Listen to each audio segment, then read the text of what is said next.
Stardust that we are, will death lose its sting? Theoretically, there will be no death, only an exchange of energy into what is likely to be another dimension. What I could have not told my father in life, I tell him in this absence of life. I imagine we are hand in hand again, picking over the jetsam of the tide, able to speak, my father and I, to say what it was and to forgive. Where is my father? Meaningless question, he would say, but it has meaning for me, who has buried what I thought of as him, his solid self. If there are parallel universes, my authentic father could have been living on any one of them. According to quantum theory, there are not only second chances, but multiple chances. Space is not simply connected. History is not unalterable. The universe itself is forked. If we knew how to manipulate space-time, as space-time manipulates itself, the illusion of our single linear lives would collapse. And if our lives here are not the total, our death here will not be final. I play with these things to free myself from common sense, which tells me, not least, that I experience the earth as flat and my father is dead. He may be less dead now than he has been for the last 20 years of his life. Every quantum experiment conducted has shown again and again, with dismaying mischief, that particles can hold positions contradictory and simultaneous. Where is my father? The decay of him is buried. Impossible that he should be alive and dead at the same time.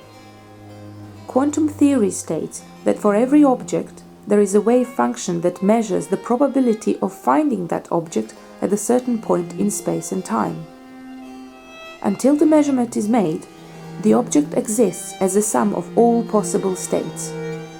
The difficulty here, between the logical, common-sense world and the complex maverick universe, is that at subatomic level, matter does not exist with certainty in definite places.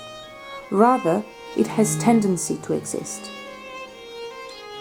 At the subatomic level, a seemingly solid material world dissolves into wave-like patterns of probabilities, and these patterns do not represent probabilities of things, but probabilities of connection. A wave function spreads indefinitely, though at its furthest it is infinitesimally flimsy. Theoretically, it was always possible, though unlikely, to find my father beyond the solar system, his clustered energies elsewhere. More obviously, my father seemed to be here, as you and I are here, but we too can be measured as wave functions, unlimited by the boundaries of our bodies. What physicists identify as a wave function may be what has traditionally been called the soul. My father, at the moment of physical death, may simply have shifted to an alternative point of his wave function. What my grandmother believes in, and I speculate upon, seems only to be a difference in terminology. She hopes he is in heaven. I hope he has found the energy to continue along his own possibility. Skeptical? The laws of physics concern themselves with what is possible, not what is practical. The property of matter and light is very strange. How can we accept that everything can be at the same time an entity confined in volume and a wave spread out over huge regions of space? This is one of the paradoxes of quantum theory. We are, and we are not our bodies.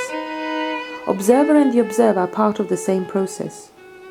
No longer confined by volume, my father is free to choose the extent of himself. Is that him among the stars and starfish of different skies? This is how I explain it. My mother drinks, my grandmother reads the Bible, my brother numbs himself in excess family life. To each his own epidural. It does ease the pain, but the pain persists, the dull ache low down as though my back had been broken and not properly healed. Perhaps it would be better to lie on his grave like a dog, to howl out the plain fact that there is no comfort, no relief, that grief must be endured until it has exhausted itself on me. My mind repeats its exercises like a lesson book. over and over the same ground, memories, happiness, the said and unsaid, the last hours, helplessness of the living, autonomy of the dead. He is not dead, I say to myself, renouncing the word because it is imprecise. What words? What words can I trust to convey this fragile heart? Stopper it up, heart and words, give the pain nothing to feed on. Still now, my still heart. I will counterfeit death as my father counterfeited life. On that continuum we meet.